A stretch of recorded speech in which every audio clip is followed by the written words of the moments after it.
S के हिंदी भाषा YouTube channel पर आप सभी का स्वागत है। आज की इस वीडियो में हम चर्चा करने वाले हैं जो सामान्य हिंदी में प्रश्न पूछे जाते हैं, जो 15 या 20 नंबर की हर कंप्यूटर एग्जाम से पहले पूछी जाती है, उस हिंदी पर आज हम चर्चा करेंगे। और हिंदी क्या है, वो व्याकरण से संबंधित, सामान्य व्याकरण से संबंधित प्रश्न रहेंगे। इसमें उपसर्ग हैं, प्रत्यय हैं, समास हैं, समास विग्रह हैं, वाक्य को शुद्ध करना है और वाक्य का बताना है कि किस प्रकार का वाक्य है और कौन सा इसमें अलंकार है। तो आज हम ये दो सेट करने वाले हैं। अभ्यास प्रश्न पत्र 1 है और अभ्यास प्रश्न पत्र 2 है। तो इसमें कमेंट में डालकर आप भी अपने आंसर बता सकते हैं ये वीडियो आपको कैसी लगी और आप इसमें कितने प्रश्न सही कर पाए। और जानकारी आपको अच्छी लगे तो वीडियो को लाइक करते हुए इसे शेयर ज़रूर करिए। और चैनल पर आप पहली बार आए हैं तो इस चैनल को सब्सक्राइब कर लीजिए। चलिए तो शुरुआत करते हैं। पहला प्रश्न है, निम्नलिखित शब्दों से उपसर्ग और प्रत्यय अलग अलग करने हैं। ऐसे प्रश्न पेपर में ज़रूर पूछे जाते हैं। सबसे पहला शब्द है स्वाधीनता। तो इसकी बात करें स्वाधीनता, इसमें उपसर्ग और प्रत्यय अलग करना है, उस शब्द को अलग करना है। तो देखिए स्वाधीनता में क्या जुड़ा हुआ है, सबसे पहले सु, उसके बाद अधीन, इसमें मूल शब्द है अधीन, और ता इसमें क्या जुड़ा हुआ है, प्रत्यय जुड़ा हुआ है। तो इस तरह से हमने जान लिया कि ये पूछ लेते हैं कई बार स्वाधीनता में मूल शब्द क्या है। तो स्वाधीनता में अधीन मूल शब्द है, सु उपसर्ग है और ता इसमें प्रत्यय है। नेक्स्ट वर्ड है सम्मानित। सम्मानित का देखिए सम प्लस मान प्लस इत। तो सम इसमें उपसर्ग आया और इत इसमें प्रत्यय आया और मूल शब्द क्या है, मान। नेक्स्ट है अनुकूलित। अनुकूलित, अनु इसमें उपसर्ग है, कूल इसमें मूल शब्द है और इत इसमें प्रत्यय है। अगला शब्द है नागरिकता। नागरिकता में नगर शब्द है, इक इसमें प्रत्यय जुड़ा हुआ है और एक प्रत्यय और जुड़ा हुआ है ता। तो नगर में एक प्रत्यय लगाया तो नागरिक बनता है और नागरिक में ता प्रत्यय लगाया तो नागरिकता बन जाता है। इस तरह से ये पहला प्रश्न हमारा सोल्व हो चुका है और मैं आशा करती हूँ आपका भी इसी प्रकार से सोल्व हुआ होगा। अब प्रश्न नंबर 2 की बात करते हैं। निम्नलिखित विग्रह पदों के समस्त पद बनाकर समास का भेद लिखना है। यानी कि विग्रह जो पद हैं इनमें समस्त पद बनाना है और समास का नाम भी बताना है। सबसे पहले शब्द है देश के लिए प्रेम। तो शब्द बन गया देश प्रेम और यह समास हो गया हमारा संप्रदान तत्पुरुष समास। अगला है इसमें प्रत्येक माह है। तो विग्रह की बात करें तो प्रत्येक माह का विग्रह होगा हर माह या प्रति एक माह, या तो हर एक माह करेंगे, दो तरह से हो सकता है। प्रति माह, प्रत्येक माह का हर एक माह है, दूसरा कर सकते हैं प्रति एक माह। और समास इसमें है अव्ययभाव समास। अब हम बात करते हैं महादेव। तो इसका विग्रह किया महान है जो देव, और इसमें विशेषण और विशेषता आई है इसकी। तो ये यहाँ पर क्या है, विशेष्य और विशेषण का संबंध है, तो ये कर्मधारय समास रहेगा। तो 2 प्रश्न आपको समझ में आए होंगे और आपको अच्छे भी लगे होंगे, तो वीडियो को ज़रूर लाइक कर देना। अगला है निम्नलिखित वाक्य के अर्थ के आधार पर भेद बताने हैं। तो वाक्य के 2 भेद होते हैं, एक रचना के आधार पर और एक अर्थ के आधार पर। हम बात कर रहे हैं यहाँ पर अर्थ के आधार पर। तो इनकी कुल संख्या की बात करें तो 8 होते हैं। चलिए एक एक करके इनको सॉल्व करते हैं। पहला है क का सभी छात्र अपने अपने सीट से खड़े हो जाएं। तो ये किस प्रकार का वाक्य है, अर्थ के आधार पर बताना है। तो आप कर चुके होंगे तो आप मिला सकते हैं। तो ये क्या है, पहला है आज्ञावाचक वाक्य। राम राम राम ऐसे ठग लोगों से तो प्रभु ही बचाए। ये किस प्रकार का वाक्य है। आप अपना आंसर जल्दी से जल्दी लिखते रहें। तो इसका यहाँ पर सही जवाब है विस्मय अधिबोधक वाक्य है, क्योंकि विस्मय सूचक पहले से ही यहाँ पर नजर आ रहे हैं। कला पार्क में सैर करने गई है। ये किस प्रकार का वाक्य है, कला पार्क में सैर करने गई है। इसका सही जवाब है ये विधानवाचक वाक्य है। जिस वाक्य में किसी भी तरह की काम का या घटना का होना पाया जाता है उसको विधानवाचक कहा जाता है। तो यहाँ पर क्या करने गई है, ये सैर करने के लिए गई है। अगला है ईश्वर करे मेरे पुत्र की नौकरी लग जाए। ये किस प्रकार का वाक्य है, तो ये क्या है, इच्छावाचक वाक्य है। इस तरह से 3 प्रश्न हमारे कंप्लीट हो चुके हैं। अगला प्रश्न आ गया है अलंकार से संबंधित। क नंबर पर है, ये जो लाइन दी गई इसमें अलंकार बताना है कौन सा है। सुरभित सुंदर सुखद सुमन तुम पर खिलते हैं। इस पंक्ति में कौन सा अलंकार है? इसमें आपका आंसर आया है अनुप्रास अलंकार। तो बिल्कुल सही है, क्योंकि यहाँ पर स और स व्यंजन वर्ण की आवृत्ति के कारण अनुप्रास अलंकार है।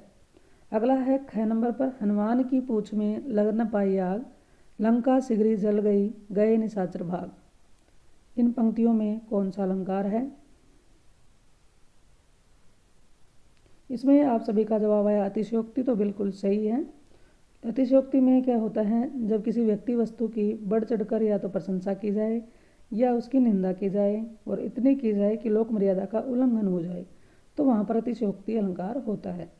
यहाँ पर आग लगने से पहले ही सारी लंका जल भी गई है और निशाचर भाग गए हैं। और हनुमान जी को देखो, उनकी पूंछ तक आग पहुँच भी नहीं पाई। यहाँ पर क्या है? अतिशयोक्ति। अगला ग पार्ट है आए महंत वसंत। इसमें कौन सा अलंकार है? इसमें आपका जवाब आया है रूपक अलंकार। तो बिल्कुल सही है।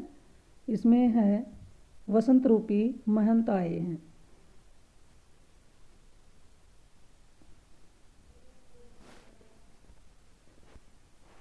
इसमें गय का प्रश्न है आए महंत वसंत।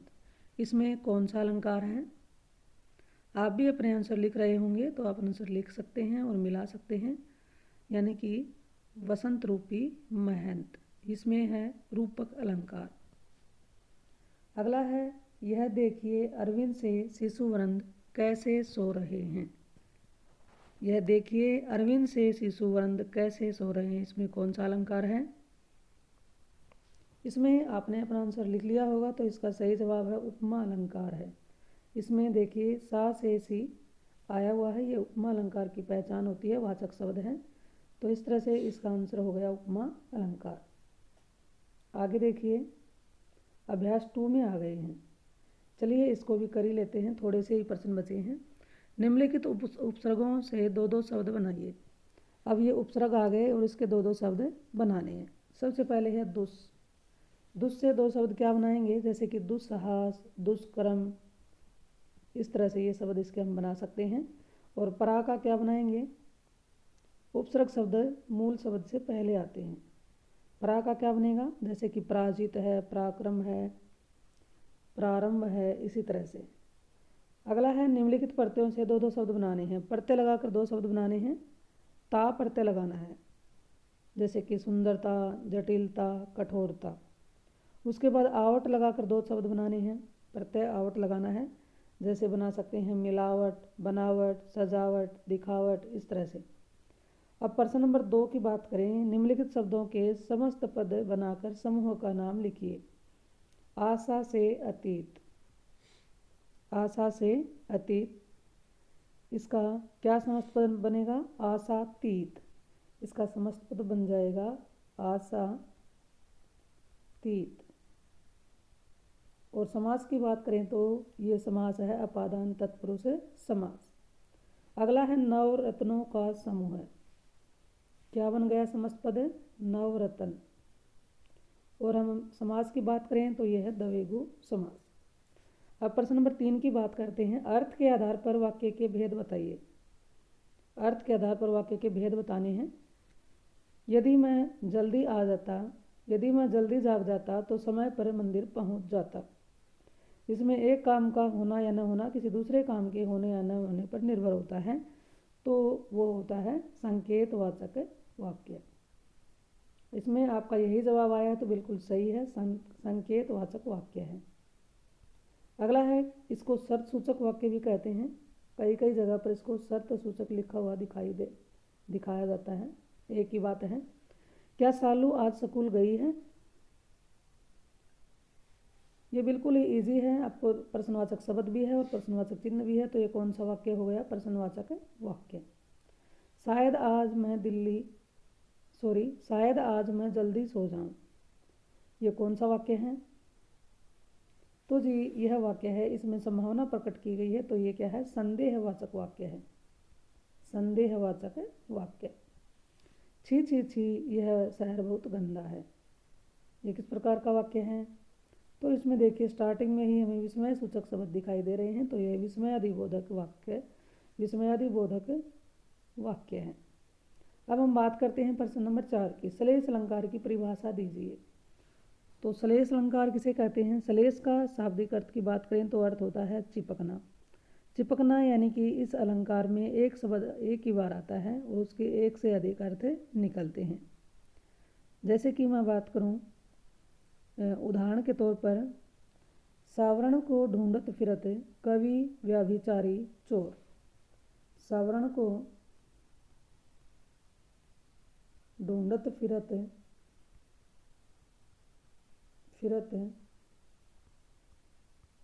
कवि व्यभिचारी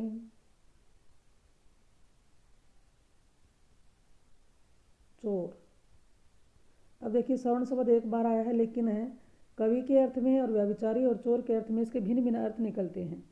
जैसे कि मैं बात करूं, यहाँ पर कवि के अर्थ में सवर्ण का मतलब होता है सुंदर लेख, और व्यभिचारी यानी कामी व्यक्ति देखता है सुंदर रूप, और चोर सवर्ण का मतलब होता है सोना यानी कि धातु, सोने को देखता है। इस तरह से जहाँ पर भी कोई शब्द एक बार आता है और संदर्भ के अनुसार उसके एक से अधिक अर्थ निकलते हैं तो वहाँ पर होता है श्लेष अलंकार।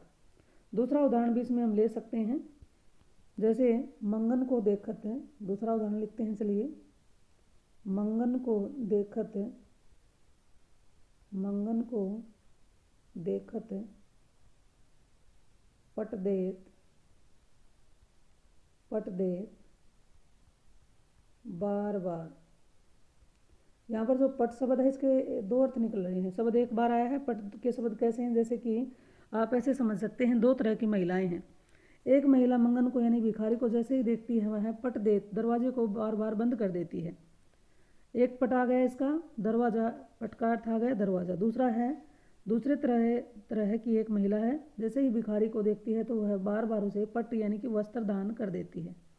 तो हमने देखा कि पट शब्द एक बार आया है, लेकिन इसके एक से अधिक अर्थात दो अर्थ निकले। तो यहाँ पर भी क्या है? श्लेष अलंकार है। तो मुझे लगता है ये आपको क्लियर हो गया होगा। अगर फिर भी कोई डाउट रहता है किसी भी तरह का तो कमेंट में डालकर बता सकते हैं, उसका आंसर आपको ज़रूर देने की कोशिश की जाएगी। अगला प्रश्न आ गया है, रूपक और उत्प्रेक्षा अलंकार में क्या अंतर होता है? तो सबसे पहले बात करते हैं रूपक की। रूपक का अर्थ होता है रूप देना या नाटक करना, यानी कि जो उपमेय है। मुझे लगता है आपको उपमेय और उपमान का अच्छे से पता होगा, इसीलिए ये प्रश्न आगे बढ़ाया गया है। अगर नहीं पता है तो कमेंट में डालकर बता देना, इसके बारे में आपको अच्छे से एक्सप्लेन कर दिया जाएगा। रूपक का मतलब क्या बताया? रूप देना या नाटक करना। जहाँ पर उपमेय और उपमान में इतनी अत्यधिक समानता होती है रंग रूप गुण के आधार पर कि उन दोनों को अलग अलग कर पाना नामुमकिन होता है। उन दोनों में अभेद आरोप कर लिया जाता है, दोनों में कोई अंतर नहीं रह जाता, दोनों को एक मान लिया जाता है। तो वहाँ पर होता है रूपक अलंकार। जैसे कि मैं बात करूँ, उदाहरण के तौर पर समझेंगे। जैसे उदाहरण मैं रखती हूँ यहाँ पर, कर कमल। अब देखिए यहाँ पर इसकी बात करें तो क्या होगा? कमल रूपी कर, यानी कि हाथों को क्या बना दिया गया है? ये जो हाथ हैं ये उपमेय है और ये कमल यानी कि उपमान, दोनों को क्या कर दिया है? हाथ ही कमल है, कमल ही हाथ हैं। यहाँ पर कोई भेद नहीं रहा, दोनों में एक रूपता स्थापित कर ली गई है। इसी प्रकार चरण कमल रूपी चरण, चंद्र खिलौना चंद्रमा रूपी खिलौना। तो मैं आशा करती हूँ ये क्लियर हो चुका होगा। अब बात करते हैं उत्प्रेक्षा अलंकार की। उत्प्रेक्षा की बात करें तो यहाँ पर क्या होता है? उत्प्रेक्षा में होता है जहाँ पर उपमेय